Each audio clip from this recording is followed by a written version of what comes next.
Aloha. My name is Becky, and I'm currently a pioneer in beautiful St. Lucia. I've been here for about 5.5 months, and I wanted to share with you a little bit about what I've learned about accompaniment. Before I came here, I had a very different definition of accompaniment. I thought it was, go through the training and go with them for their first, 2, 3 activities, class or whatever it was, and then let them go off by themselves and really learn for themselves. But I've really found that accompaniment is much, much more, and it's actually a long-term commitment that really, takes a lot of effort. I found that, you really need to make sure that they go through a time of observation where they observe you in doing the activities that they're going to be doing. And, a time when you really sit down with them and plan with them. That planning is so important for their confidence. Another point for accompaniment that I really found that's important is encouragement. They're going to go out there and not be confident in what they're doing and face test, but if you can be there to encourage them and point out the things that they've done so well, and let them know that it will go better if they keep trying, it can make a huge difference.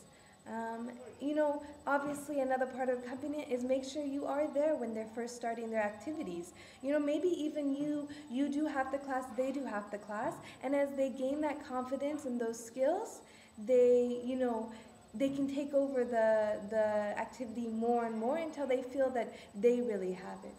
Another part that I've really felt really important is reflection.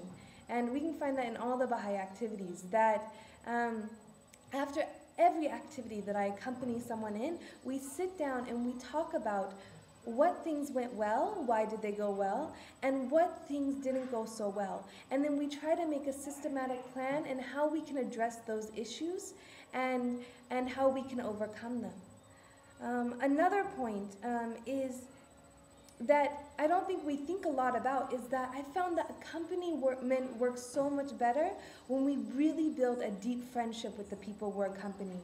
That we talk to them about other things besides the Baha'i faith.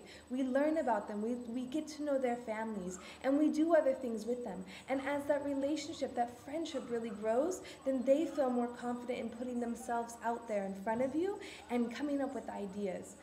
And that can make a huge difference in accompaniment.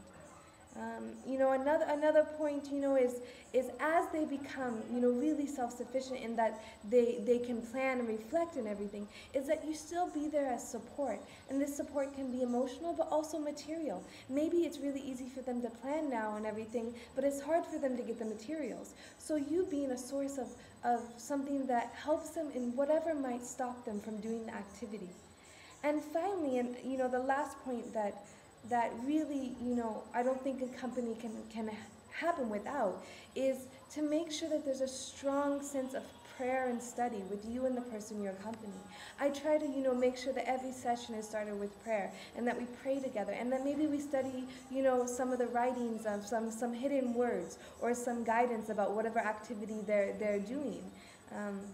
And these end up being about 7 things that I've really found that help with accompaniment, and that I'm starting to see the effects, and that people who before, were not self-sufficient in their activities are starting to have enthusiasm and a passion for doing what they're doing. So that's just kind of what I've learned. I hope this helps, at least one of you, and I wish you the best of luck going out into your posts and, hearing your stories, and I'll be definitely keeping you in my prayers for your success. Aloha.